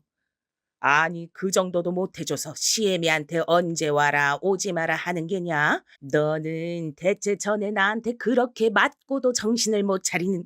뭐라고요? 할머니, 엄마 때렸어요? 그 자리엔 딸도 있었거든요. 시어머니는 자기의 화를 주체하지 못하고 그 말을 내뱉었다가 딸이 소리를 버럭 지르자 아차하는 얼굴로 눈을 질끈 감았습니다. 하지만 이내 다시 뻔뻔한 얼굴로 돌아 말했어요. 어른이 자식 잘못하면 그럴 수도 있지. 말도 안 되는 소리 하지 마세요. 어디가 우리 엄마가 할머니 자식이에요? 단 한 번이라도 자식 대접을 해주긴 하셨어요?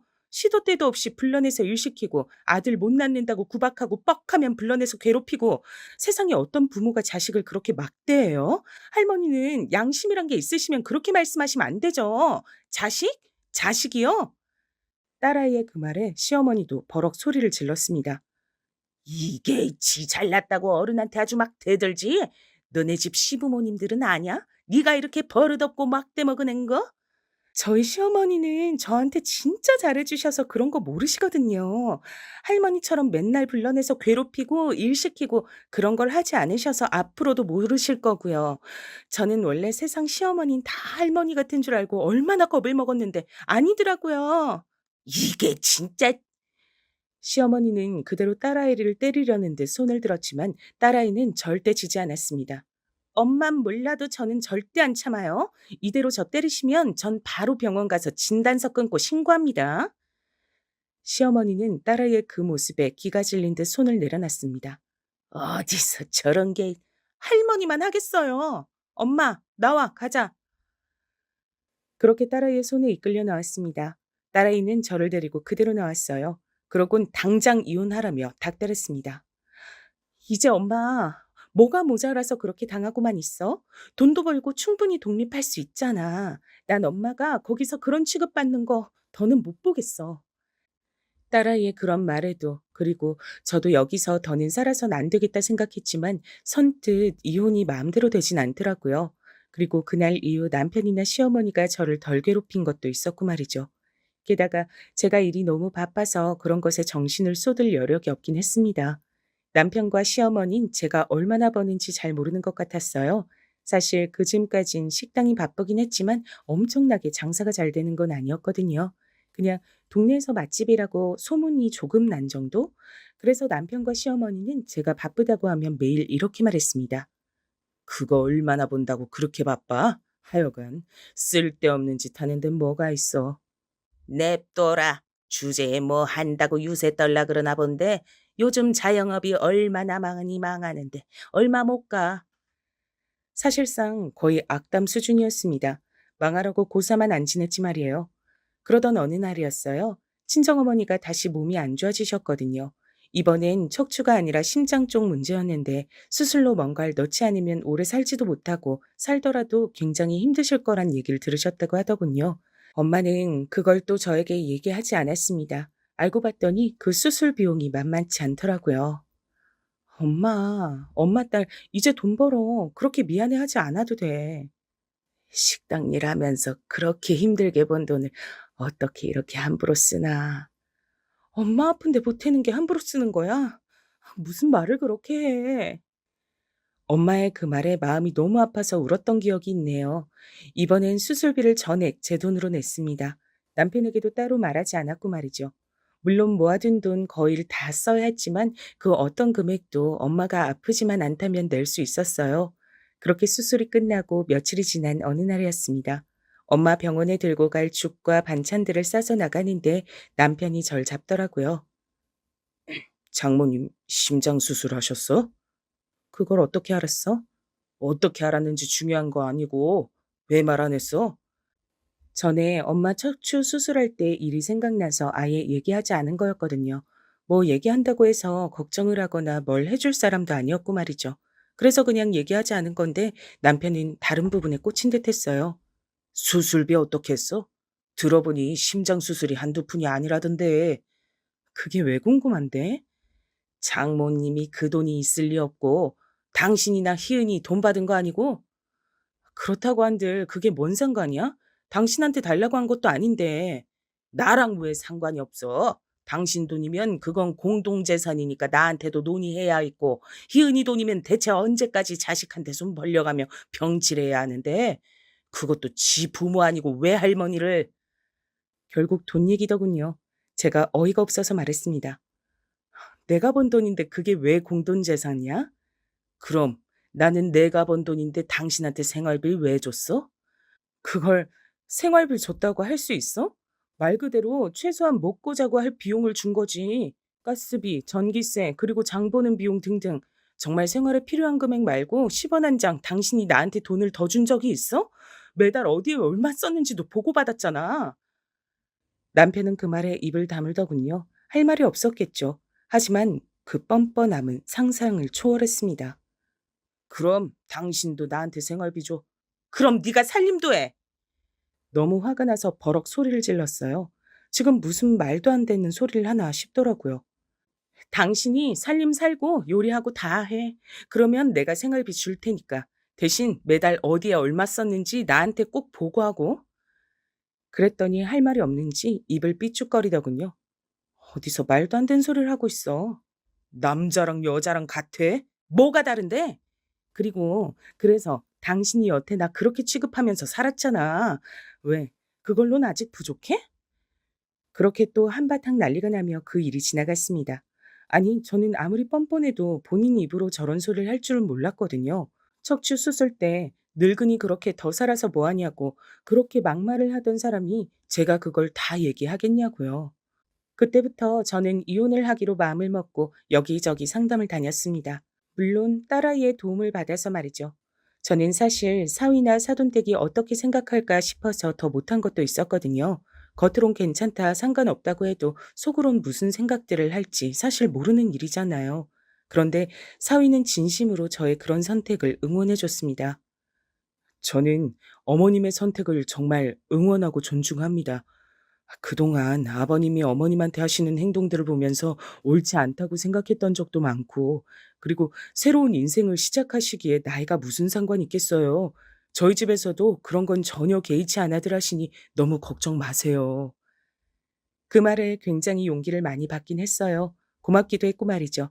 그렇게 저는 남편과 한참 이혼 준비 중이었습니다. 물론 남편은 몰랐고 말이죠.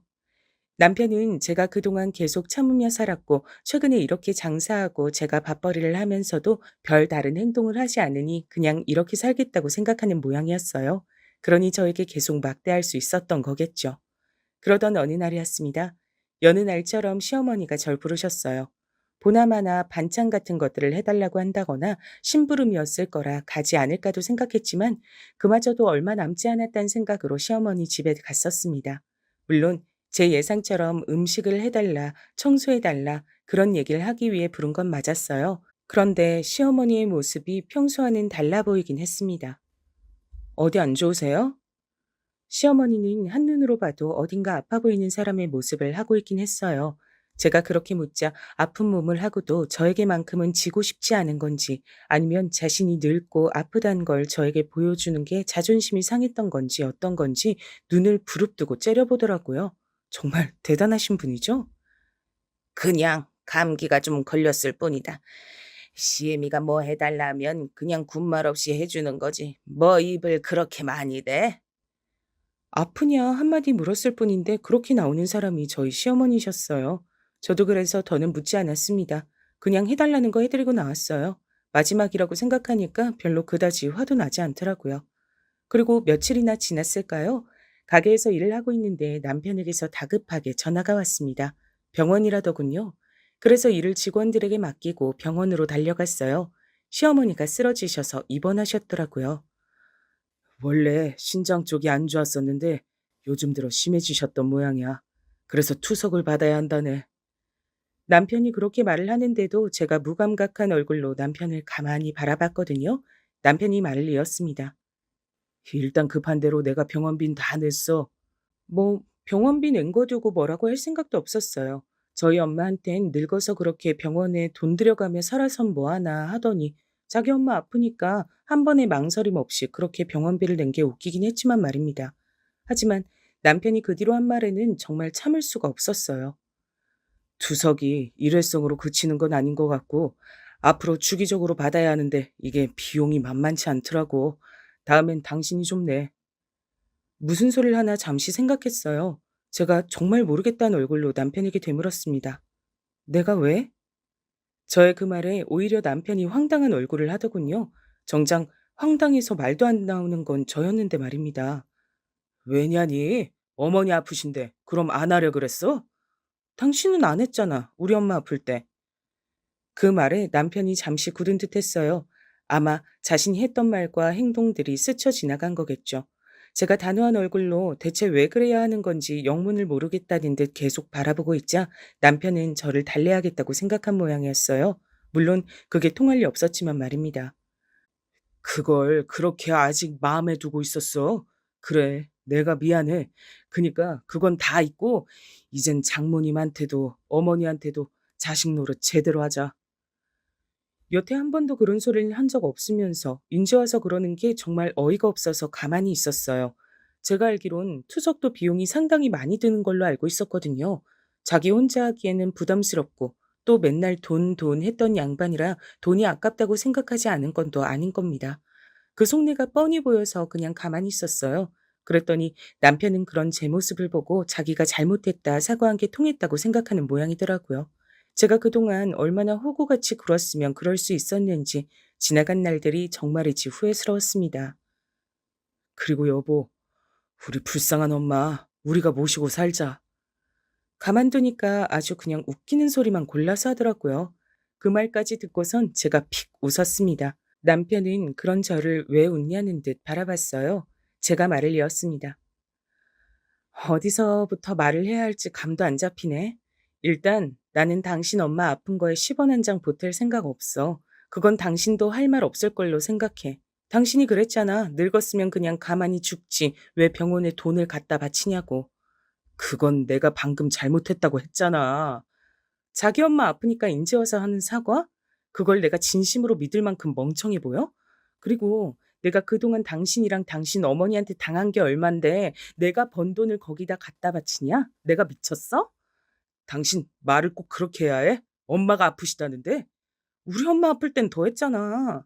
그래서 뭐 똑같이 갚아주기라도 하겠단 거야? 버럭 소리를 지르더군요. 하지만 저는 눈 하나 깜짝하지 않았어요. 똑같이 어떻게 갚아줘? 그러려면 30년이 넘는 세월 동안 괴롭혀야 되는데. 당신 진짜 말을 자꾸 그렇게 할래? 나랑 안 살 거야? 그래, 안 살 거다. 기다렸다는 듯 제가 버럭 소리를 질렀고 제 그 말에 남편이 굳었습니다.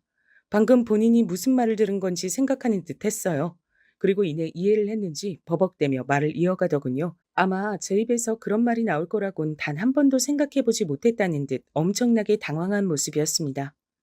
이, 이혼이라도 하겠단 거야? 그래, 이혼하겠다는 소리다. 이미 변호사 만나고 있었는데 잘 됐네. 그 시기가 좀 당겨지겠네, 나도. 뭐? 이미 준비를 하고 있었다고? 남편은 정말 놀란 듯 했어요. 그럼 내가 죽을 때까지 당신이랑 당신 엄마한테 그런 대접받으면서 살 걸로 생각했어? 대체 뭘 믿고? 제 그 말에 남편은 여전히 어버버 했습니다. 그때였어요. 네가 지금 제정신이냐? 등 뒤에서 시어머니가 나타났습니다. 많이 지치고 힘들어 보이긴 했지만 그 전에 봤을 때보다 훨씬 멀쩡해 보이긴 하더군요. 시어머니가 저에게 다가와 말했어요. 지금 내 아들한테 소리를 지른 게 너냐? 어디서 남편한테 소리를 쳐? 여자가. 이제 곧 제 남편 아니게 될 예정이에요, 어머니. 뭐? 그게 뭔 소리냐? 이혼하겠다는 부분은 듣지 못했는지 저에게 되물었습니다. 그래도 아픈 노인네한테 이런저런 얘기를 하거나 화를 내는 건 아닌 것 같아서 그냥 차분하게 말했어요. 저랑 이 사람 이혼하기로 했으니까 그런 줄 아시고 어머니도 이제 옆에 딱 붙어서 가노맡길 사람도 없는데 몸조리 잘하세요. 돌봐줄 사람도 없는데 아프면 서럽잖아요. 라고 말하고 돌아서려 했습니다. 시어머니가 제 뒤통수를 한 대 퍽 하고 치더군요. 아픈 양반이 힘도 참 좋아요. 진짜 아팠거든요. 제가 놀라서 뒤를 돌아봤습니다. 시어머니의 표정은 네가 어디서 감히 그런 소리를 하는 얼굴이었어요. 지금 그게 아픈 시애미한테 할 말이냐? 그리고 여자가 어디서 먼저 이혼 얘기를 꺼내? 네가 한다고 해주면 다 해줄 성 싶으냐? 이제 돈 좀 번다고 이게 서방 무서운 줄 모르고 네가 지금 미쳤지? 그렇게 소리를 지르시는 걸 보니 기력이 다 돌아오신 듯 보였지만 그래도 병원에서 큰 소리를 내는 건 실례잖아요. 그래서 흥분하지 않고 차분하게 얘기했어요. 이미 변호사 만나서 이혼 준비 중이고요. 만약에 저 사람이 안 해준다고 하면 소송까지 갈 생각입니다. 여태 저 사람이나 어머님이 저한테 하신 것들 다행히 휴대폰이나 그런 것들에 남아있는 게 많아서 소송하면 무조건 제가 이긴다고 하더라고요. 그리고 방금 때리신 거 아마 문제 삼으려면 삼을 수 있겠죠. 어머님이 무슨 소리를 어떻게 하셔도 전 이혼하고 이제 어머니 며느리 아니니까 막대하지 마세요. 그렇게 말하고 돌아섰습니다. 아니, 저게, 저게, 어머니! 뒤에서 어머님이 쓰러지시는 듯한 소리가 들려왔지만 돌아보지 않았어요. 이내 잠잠해진 걸 봐서 그마저도 쇼인 것 같았습니다. 그렇게 집으로 돌아와 짐을 챙겼어요. 이 집에 있는 것들은 최소한으로 챙겨 나오고 싶었습니다. 여기서의 기억들을 다 털어내고 새롭게 시작하고 싶은 마음이 컸거든요. 집을 나오고 미리 알아봤던 것처럼 옮겼어요. 사실 전부터 옮기려고 알아본 집이 있었거든요. 딸아이는 본인이 사주겠다고 했지만 전 그것도 부담이 된다고 혼자 천천히 하나하나 넓혀가고 싶다고 작은 집 하나를 월세로 얻어뒀습니다. 그리고 잠시 후 제가 집을 나갔다는 걸 알게 된 남편에게 전화가 왔지만 받지 않았습니다. 그 다음엔 문자가 왔지만 읽지도 않았어요. 잠시 뒤 딸아이에게 전화가 왔습니다. 저와 연락이 되지 않자 남편이 딸아이에게 전화한 모양이더라고요. 전화를 받자마자 딸아이가 밝은 목소리로 말했어요. 엄마, 집 나왔다며? 잘했어.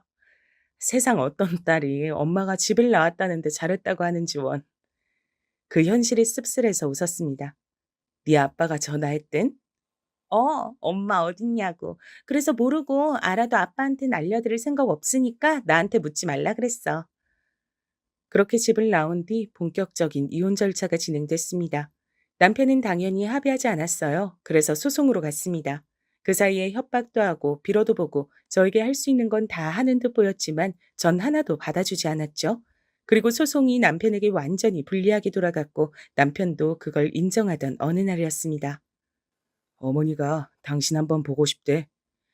시어머니가 저를 보고 싶다고 했다더군요. 뭐 마지막 인사라도 해야겠다 생각했습니다.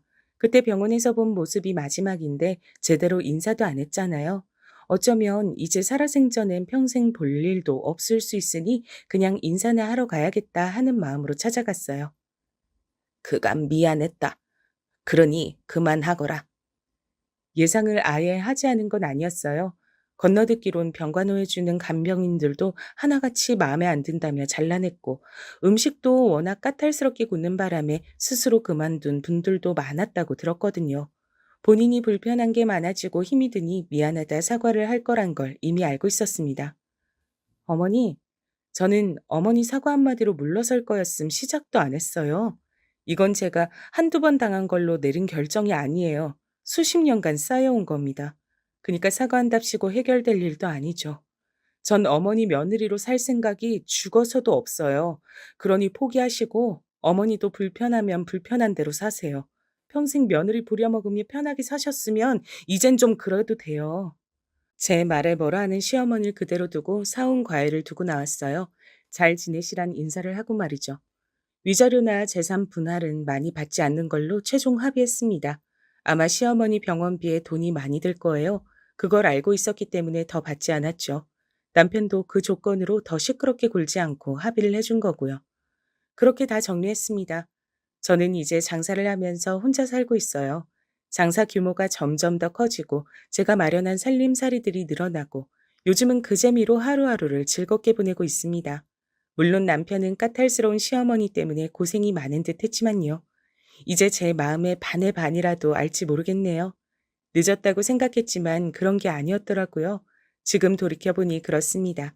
그때 그런 결정을 내리지 않았으면 지금 전 시어머니 병간호나 하며 또 하루하루를 힘들고 우울하게 살아내고 있었겠죠. 생각만 해도 끔찍하네요. 긴 얘기 들어주셔서 감사합니다. 세상에는 그냥 막대해도 되는 사람은 없는 것 같아요. 시어머니와 남편이 그걸 절실하게 느끼길 바랄 뿐입니다.